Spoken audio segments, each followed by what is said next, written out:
आदाब सामीन, लज़वाल मज़ामीन में आपका खैर मक़दम है। मैं हूँ सैयद बशारतुल हसन और आज के मज़ामीन में हमने शामिल किया है फ़ानी अयाज़ गोलवी का तहरीर करदा मज़मून महोबान हाल का एक तारीखी मुशायरा और नई नज़्म का इफ्तिताह। अल्लाह ताला ने वाक़या ही वादी कश्मीर को जन्नतुल फिरदौस बनाया है। यहाँ की हर एक वादी अपने हुस्न से मालामाल है। यहाँ की कोहतार, आबशार, सब्ज़ार, इश्यार की जीनत देकर खुदाई याद आती है। अल्लाह ताला ने इन जगहों को कितना हसीन बनाया है। जो भी एक बार देखता है इसकी निगाहों में तादेर इस हुस्न का नजारा करता है।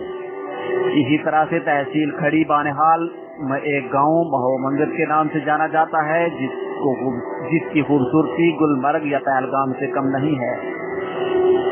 अगरचे तरक्की से ये गांव महरूम है, लेकिन जो इस वादी में अपने मुबारक कदम रखता है इसकी निगाहों से इसका हुस्न ताउम्र रहता है। ये गांव जिला रामबन से तकरीबन 50 किलोमीटर दूर तहसील खड़ी में वाक़या है, जो महोमंगत के नाम से मशहूर है। यहाँ के लोग बहुत ही हमदर्द और मेहमान नवाज हैं और इसके आसपास नदी नाले और सब जंगलात से अपने कल्ब को अपनी जानिब माइल करते हैं। अल्लाह ताला ने इस गांव को लाजवाल हुस्न से नवाजा है। चारों इतराफ से बरफपोशा पहाड़ियाँ, सब्ज़ार मैदान और आबशारों की जीनत इस हुस्न को दोबारा करती है, जिससे इस गांव की खूबसूरती में इजाफा होता है। रात की वो चांदनी रात जहाँ पर पहाड़ियाँ बर्फ की सफेद चादर से ढकी हुई चमकती हैं और ठंडी ठंडी फजाएं चारों और से गुनगुनाती हुई इस छोटी सी वादी में रक़्स करती हैं। महोमंगत दो गाँव का नाम है जिन्हें अक्सर लोग एक ही नाम से पुकारते हैं। मऊ से मंगत का तकरीबन 6 किलोमीटर पैदल सफर है। मऊ मगरब की जानिब और मंगत मशरक की जानिब वाक़या है। मऊ की आबादी तकरीबन 15,000 है, जो 1600 घरों पर मुश्तमिल है और यहाँ 100% लोग कश्मीरी जबान बोलते हैं और इन लोगों ने कश्मीरी जबान और कश्मीरी सकाफत को अपनी असल सूरत में बचा कर रखा है।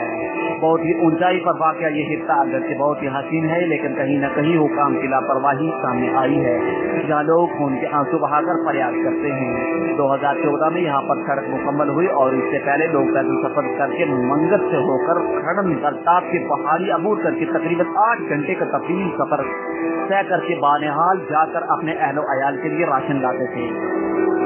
नावन को अबूर करते हुए जबन हिल स्टेशन से गुजरते हुए खेरकोट नौगाम को भी एक रास्ता जाता है। सड़क बनने से पहले ये लोग ज्यादातर रोजमर्रा का सौदा सड़क कुलगाम से लाते थे, जो बोमरन बाग पहाड़ी चोटी की दूसरी तरफ वाक़या है।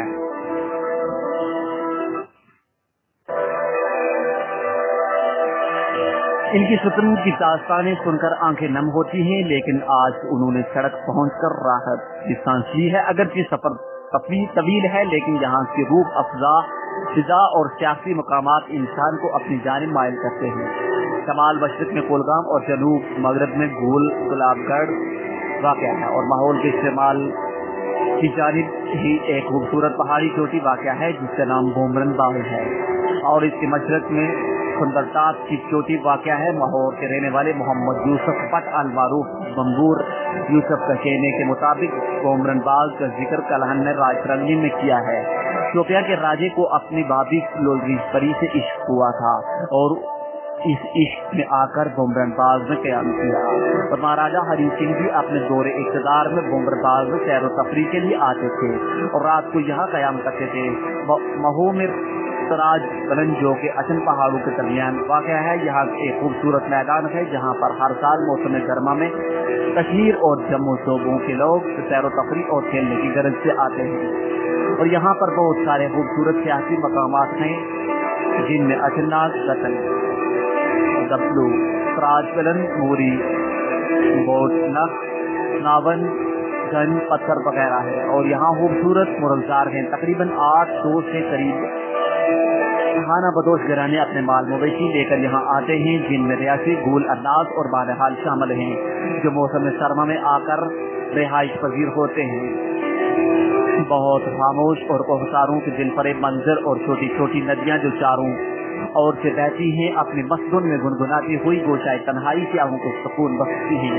इसी महो की वादी में 29 अप्रैल 2018 को एक नई बज़म बोमरन बाग काशिफ अदब महो بانحال کے نام سے سنگ بنیاد رکھی، جس کا افتتاح ریاست کے 9 ورش کشمیری شاعر و ادیب اور وادی چناب میں کلچرل رضاکار جناب شبیر حسین شبیر نے کیا، اور ان کے ساتھ وادی کشمیر سے آئے ہوئے ہمراہ کشمیر ادب و ثقافت کے روح رواں جناب عنایت گل اور ادارہ تحقیق و ادب کے سربراہ جناب فاروق شاہین تھے، اور میرا منفرد بھی اس تقریب میں شامل تھا۔ ہم سب کا مقصد وادی چناب میں کشمیری زبان و ادب کی ترقی و ترویج تھا۔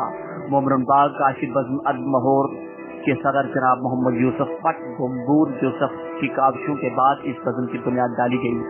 اس پروگرام میں معزز شہریوں نے حصہ لیا۔ اس ایک روزہ کشمیری ادب کانفرنس کا مقصد یہاں کے نوجوانوں اور طلباء کو ادبی دنیا سے روشناس کرانا تھا۔ اس موقع پر بہت سارے شعراء، ادبا، قلمکاروں اور دانشوروں نے حصہ لیا۔ پہلی نشست میں بومرن باغ بزم ادب مہو کی افتتاح، دوسری نشست محفل اعزاز پر مشتمل تھی، جس میں شبیر حسین شبیر کوفنی اور ادبی خدمات کے لیے ثقافتی اعزاز سے نوازا گیا، اور تیسری نشست میں مشاعرے کا اہتمام کیا گیا، جس میں وادی کشمیر اور وادی چناب کے شعراء کرام نے میٹھے انداز سے اپنا کلام سنایا۔ جن شعراء نے اپنا کلام سنایا ان میں شبیر حسین شبیر، عنایت گل، فاروق شاہین، فانی ایاز مولوی، قبول یوسف، حاجی غلام محمد پٹ، مولوی فیاض احمد، عبدالحمید شیخ وغیرہ شامل تھے، جس کی صدارت معمر شاعر جناب عنایت گل نے کی۔ اس دور دراز علاقہ میں پہلی بار ایسا پروگرام کرنا ناممکن تھا، لیکن ان لوگوں کی الفت اور ادب کے ساتھ لگاؤ رکھنے کی وجہ سے یہ پروگرام عروج پر رہا۔ اگرچہ یہاں کے لوگ سیدھے سادے لیکن ادب کے ساتھ شوق و شوق کود کر بھرا ہوا ہے۔ اس علاقے میں بہت سارے شاعر و ادیب موجود ہیں، لیکن ان کو پلیٹ فارم نہیں ملتا تھا جہاں وہ اپنے ہنر کو پیش کرتے، لیکن اب امید ہے کہ بومرن باغ کاشف بزم ادب مہو تن من سے کام کرے گی اور آنے والی نسل کو ادبی دنیا سے روشناس کرائے گی۔ اور آخر میں محمد یوسف گمبور نے شبیر حسین شبیر کو اس بزم کا سرپرست اعلیٰ بنایا۔ شکریہ۔